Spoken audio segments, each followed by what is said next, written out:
Hello, welcome to the Owatonna Today Show. I'm your host, Francy Hall, and we're so glad that you joined us today on Charter Channel 181 or on YouTube or the thirdhandvideo.com. We appreciate you being here.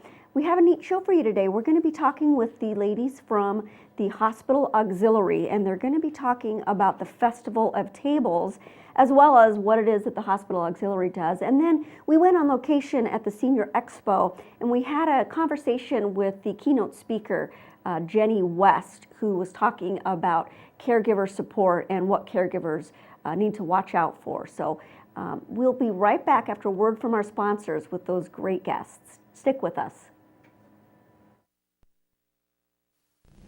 Hi, I'm Jody Voisin with the staff at Fairview Animal Medical Center, your other family doctor. Fairview Animal Medical Center is a proud supporter of the Owatonna Today Show. Juvenile fire setters cause a lot of problems with young adults and children in our community. To help people and parents or anybody with their juvenile fire setter, we have a program down here that will help you get information to pass on to your juveniles and young adults about fire setting and the common problems with that and the dangers of juvenile fire setting program. This is a public service information from the Owatonna Fire Department. Hello, I'm David Einhaus with the Owatonna Foundation.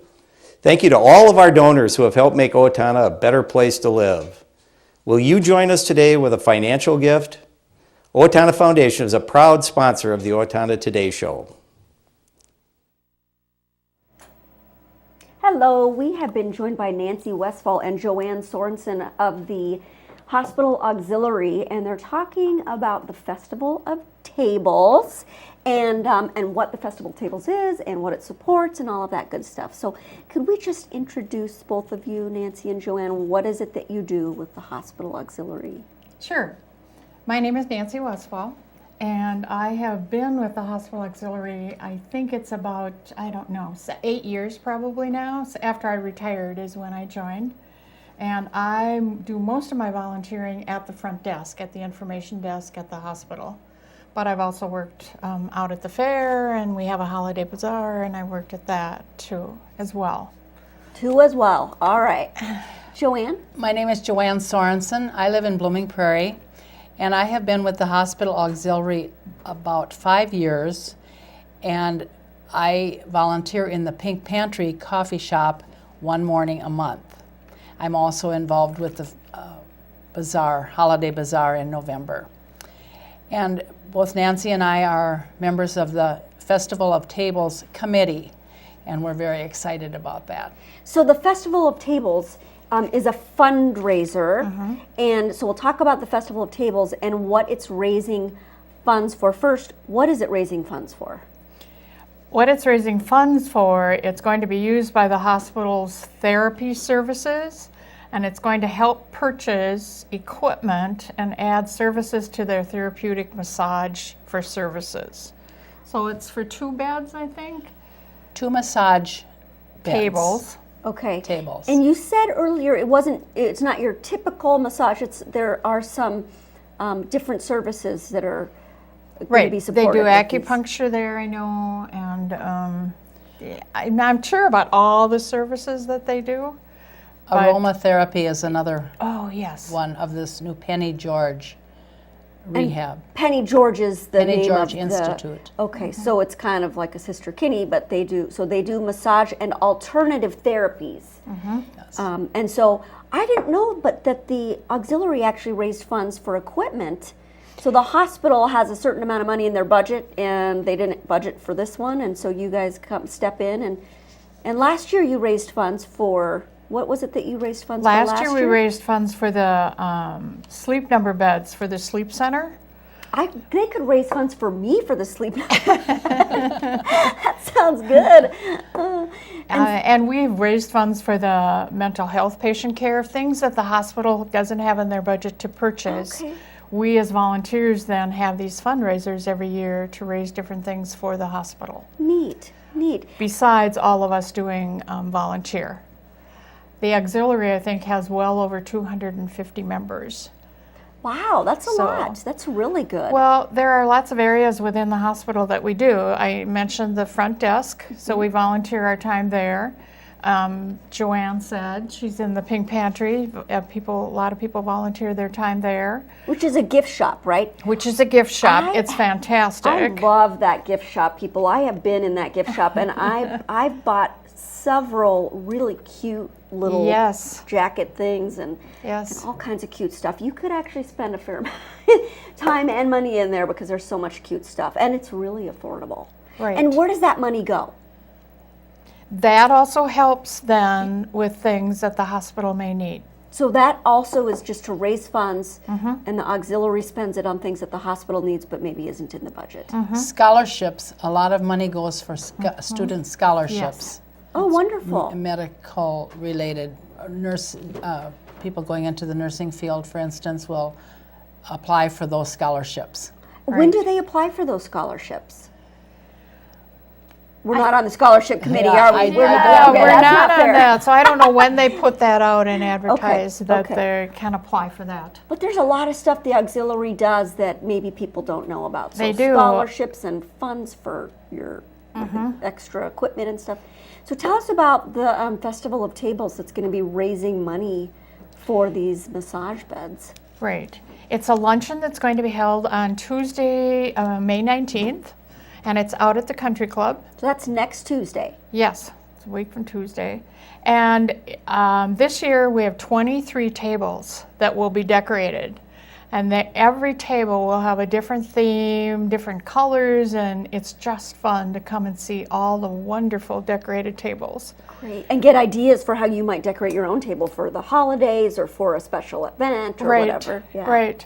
This is the 4th year that we have done this Festival of Tables.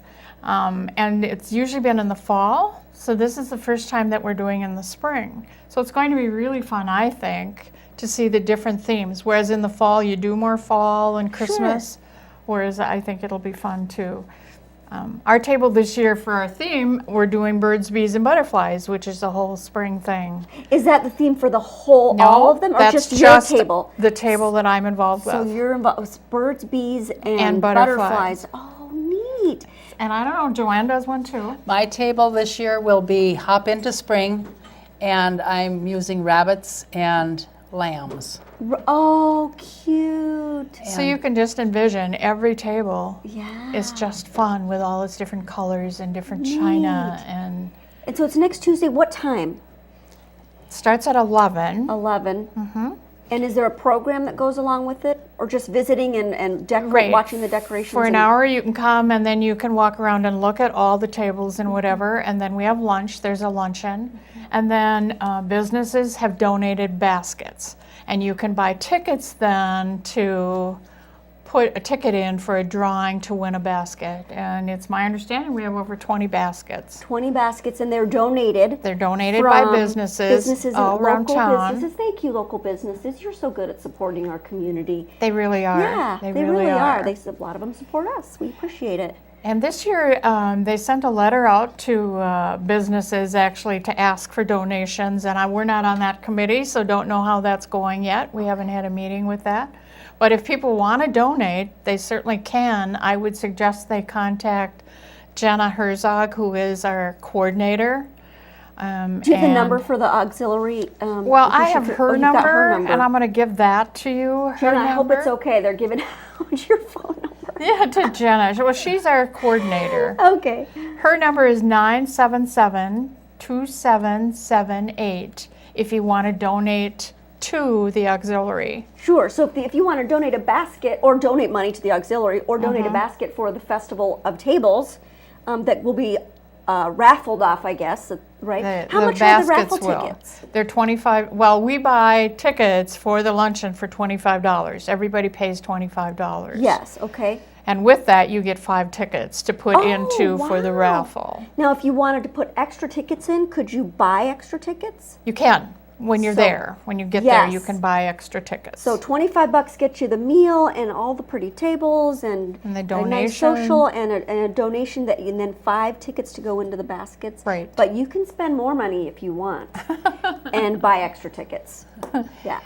It's a fun day. It's one of my favorite days of the year. I have decorated a table, hosted a table every year for the 4th year now in a row.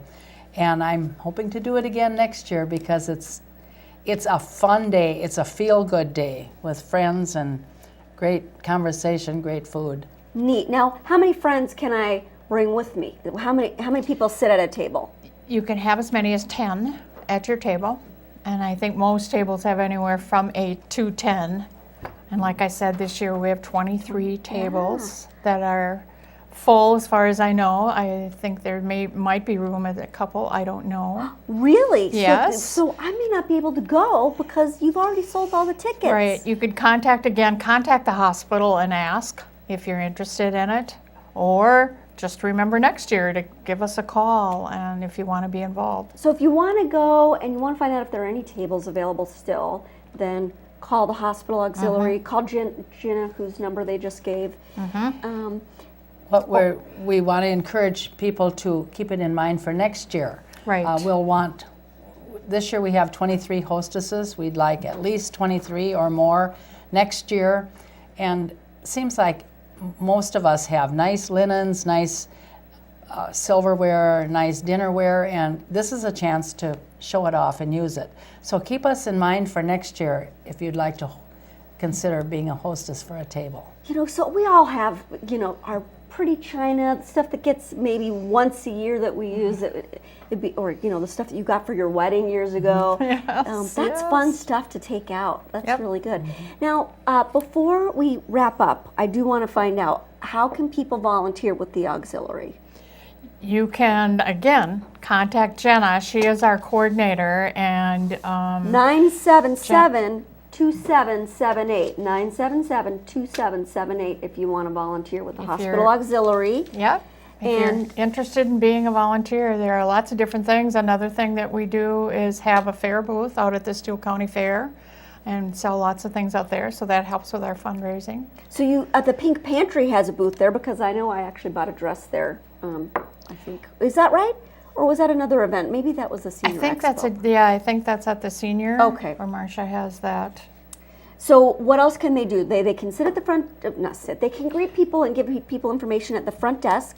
They can work in the Pink Pantry coffee shop / totally cute gift shop. Right. And they can do what else? They can also help with services. There are those that bring books and things to people that are in the hospital, so there's that service. They can also just be a sewer if you want to be a sewer and sew blankets and sew birthday things, or crochet or knit or do dish towels. There's all that. Some of that stuff is sold at the gift shop, yes, right? There's all kinds of really neat, cute gift items that you would get at any kind of a nice upscale gift shop. And then there's also these, handcrafted materials you were just talking about, whether it's the really cute embroidered dish rags or things like that. Okay. We also have a holiday bazaar where there's we sell lots of different things. So if you are a crafter and you want to donate things to a good cause that they could sell, the bazaar, the gift shop, and what other services other than the magazines and the books and stuff? Are there other things that people do? I know that there's a group of women who make fleece blankets for our pediatric patients, inpatients, and it's really a pleasure to see these blankets and know that a pediatric patient will get to enjoy it and take it home. Oh, that's so neat. I bet they could even crochet stuffed animals or things like that. That's really neat. Is there any final things, because we're going to have to wrap up here in a second and say goodbye to these lovely ladies, but is there anything else that you wanted to add about the luncheon before we sign off? Just if you're interested at all in at least donating and helping the auxiliary, if you're a business or private and want to donate to help with the therapy services at the hospital, please contact the hospital. Okay, great. Thanks so much for joining us today. You're welcome. It was Thanks good for to see having you again, us. Nancy. I haven't seen you in quite a while. Nice to meet you, Joanne. It's been a pleasure. And it's a pleasure to have you folks watching us. We really appreciate it. Stick with us. We're going to be back, and again, it's a pre-recorded interview that we did with Jenny West, who's talking about caregiver and caregiver supports. Stick with us for that after a word from our sponsors. Hi, my name is Dave Efforts with TPS Insurance. We're here to handle all your insurance needs. We are a very proud supporter of the Owatonna Today Show. I didn't just want another job, I wanted a career, so I expressed myself. I was new to town and I didn't know where to turn for a job, so I decided to express myself. I decided to express myself, and they helped find the right career for me. Express Employment Professionals is in contact with thousands of companies in need of quality employees. Come in now and get the job you deserve. Express yourself today.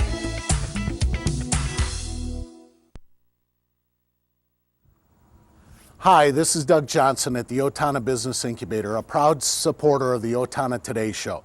We'd like to welcome you to the incubator. If you're a small business, whether you're existing or a startup, we can help you with office space, manufacturing or warehouse, and free confidential counseling.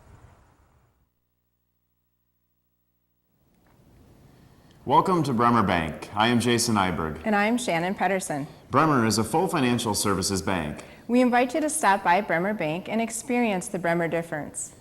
You are always welcome at Bremer.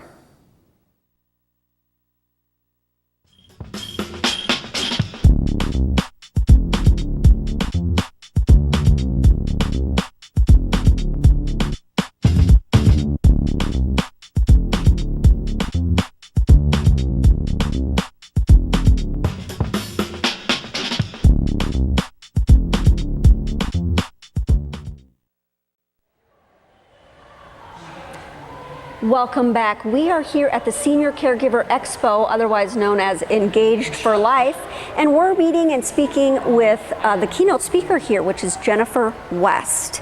And Jennifer, could you introduce yourself to the people at home and let them know what we're talking about today? Well, my name is Jenny West, and I work at Family Means, which is a nonprofit up in Stillwater, where I am the community educator for caregiver support. So my primary job is to go out and talk and bring awareness to individuals about the role of caregiving.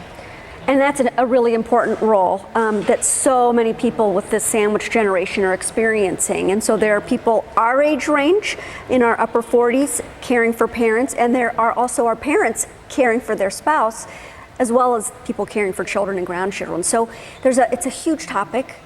What do you think are some of the key things that we need to communicate to people about being a caregiver? I think the first important part is to identify the role itself. As you mentioned, oftentimes you are the daughter, the spouse, the partner, the neighbor who might be caring for someone else, and you just do it because it happens. It usually happens in an emergency phone call at 2 in the morning saying that somebody is sick, or it happens so gradually that you're not even aware of taking on so many roles. And so if you can identify as the caregiver, you then realize that there are resources out there and that there is support for you in that role. You can also maintain the role of daughter, spouse, and neighbor, but you have now 2 roles. And just being aware of that can provide a sense of relief. So I'm not Superman or Superwoman, and I have to recognize that, if it's snuck up on me, there are resources, if I'm a caregiver, that I can ask for help from. Absolutely. And so let's identify what's the average age of a caregiver, who are they caring for, and then we'll get into also the resources. Okay, well, the average caregiver is a 48-year-old female who is still working full-time, raising their children, raising their family, as well as taking care of one of her elder parents. The average male is actually 49 years old. Wow. And doing the same. So a little bit younger than people would presume, right? And then there's also the older caregiver, the caregiver that's caring for their spouse as they age as well. Yes, in sickness and in health is often what the vows were spoken of 40, 50 years ago, and people still honor that. But yet, as you said, they still want to be that Superman or that Superwoman that they feel they should do it all. And as you age, it gets more difficult. So really realizing who is on your support team, who can help you out, inviting your family and friends in to take on a few of the roles so you can concentrate on the roles that you want to do as that caregiver. Okay, so being more intentional about what role I can and want to play. Yes. And so for me, I know that the concern would be I want my loved one to get loving care. good care. And so I might try and take on more of it myself. So who do I turn to get that help that I would need? That you're looking for. The first things that you want to look at is who is on your team of support, your informal team. Who do you rely on to help mow your lawn or seasonal activities? Who can you surround yourself with, whether it be neighbors, families? Those are your informal support systems, maybe individuals, maybe members of your faith community. Informal services. And then you also want to look at the formal services. Maybe I'm no longer able to care for my loved one with their physical needs. Maybe I'm going to have home health care come into our home and provide that element. I'm still providing the best care that I can, but maybe I can't do it physically. So I'm going to look at formal services within the community and try those to find that perfect match to help us stay where we want to be. And that's the thing, is to stay where we want to be. And so often it really is about people aging in place. They want to stay in their home, they want to live in their home, they want to die in their home. And so, people to pay the bills, people to mow the lawn, and not only the loved one's home, but also as the caregiver, I have all of those responsibilities too. Yes. And so help us understand some of the roles that a caregiver plays and who they can contact. I mean, I know that if I want my loved one to have the best care and have loving care, I'm not the only person that loves them, right? I can count. There are other people who I can engage in this process, right? And if they're from afar, for example, let's say it's a loved one that lives further away, what can loved ones who aren't right there do? I think it's so important to start having those family conversations early on. Of course, we can do it and it's not difficult, but over the course of years, multiple years, that stress begins to burden you. So having open conversations saying, wow, these are the things I do every day for my partner. I can do it, but at some point in time, I may not be able to do it. So letting everybody know that it's not, oh, we're fine, don't worry about us. And that's what we often hear. So having those open conversations with family members or the people that you trust that can help you, and engaging those individuals that live long distance. They are wonderful for looking on resources online as far as community services that can help you. They could perhaps pay your bills online. Maybe they can take over the financial point. Maybe they can make calls to the insurance agent. They can send out a Christmas card, a holiday card. Maybe they can update your Caring Bridge website. There's a lot of things people can do long distance and yet still feel connected and take that part of stress, that element of stress off your plate. Or just somebody to talk to about the situation, so this is what I'm going through, and have a caring ear to listen. I'm having a bad day. I just want you to listen. So they can pay the bills online. You can do all kinds of stuff online these days. So that's true. You don't have to be right there. Correct. Now the hands-on care is another thing. Yes. And so people are so afraid of going into, say, a nursing home, and so you want to stay in your own home, but they're also leery of letting someone else in. Yeah. The thing is, that's probably the better option if that's what you want to do. It's the better option for you to maintain your own personal well-being as a caregiver. And it's really important to allow a trial period.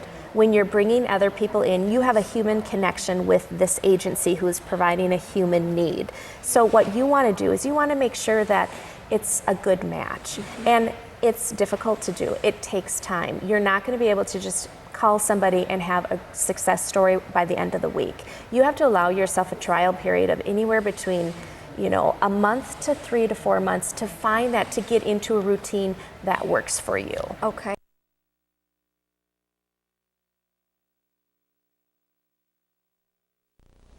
Hi, Warren Abraham, Abraham Consulting Technologies, your one-stop technology shop. We support the Owatonna Today Show. Owatonna Public Utilities, real people, real reliable, real progress. Making life a little easier day after day, taking pride in our community, listening to what you say, a voice you can talk to. We're growing with you.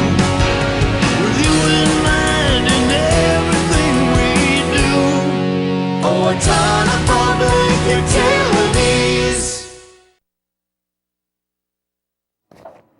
Welcome back. It's time for community announcements. There's a lot going on in the community to share with you as usual. So let's get started. There's the Dispatch Center, Rice Steel Dispatch Center, is celebrating 15 years in operation as the first consolidated dispatch center of its kind in the nation. Wow, we are really cool here. And that open house is on Wednesday, May 13th from 9 a.m. to 11 a.m.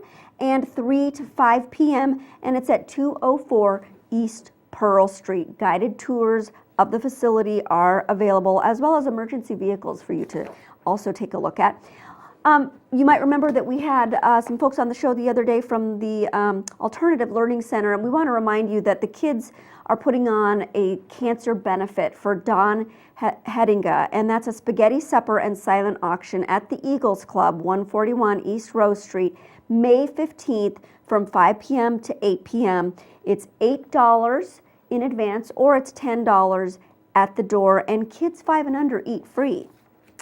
Friday, May 15th, again, we had these folks on the show, Building Hope for Homes. That's the Steel and Waseca Habitat for Humanity. And that event is on Friday, May 15th. It's at the Steele County History Center. And I always can't find the time on this thing, doggone it. 7 to 9 p.m. I had to write it on there. It wasn't on there. 14th Annual Owatonna Downtown Cleanup Day. Again, you're going to be seeing our teens from the Alternative Learning Center out and about downtown cleaning up the sidewalks and the alleyways and the parks. So give them a hand and thank them for doing that. That's Friday, May 15th, that they're going to be downtown between 10 a.m. and 1 p.m. Remember that Saturday, May 16th is e-cycling day. The Retrofit Companies is offering a lower cost recycling collection. You can bring in things like your big old honkin' TVs and your refrigerators and the appliances and things that you want to get rid of because they're just no longer energy efficient or not working well. So be sure that you do that, and that is at 1010 Hoffman Drive. It's the old Walmart building in the back there, May 16th, 9 a.m. to 1 p.m. Finally, roundtable discussions are going to be taking place for the Steele County Safety Council. That's Wednesday, May 20th, 11:30 to noon. There will be a luncheon buffet, and then noon to 1 there's a presentation. This is at the Elks Club on Vine Street. Lunch is $7, and it looks like Pete Connor, owner of Petrus Consulting and former safety manager of Chart Industries, is going to be speaking. So is Tom Staska, who's the safety manager for Viricon, and Lisa Boyd, the safety manager for Cybex, and that's going to be talking about safety in our community. Faribault, that's an old one. Steele County Historical Society is having the Americana Showcase May 22nd at 7:30 p.m. at the Historical Society.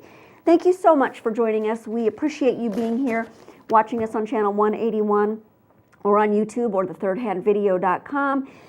Please join us again. We'll be back on Wednesday and Friday this week. We hope to see you then.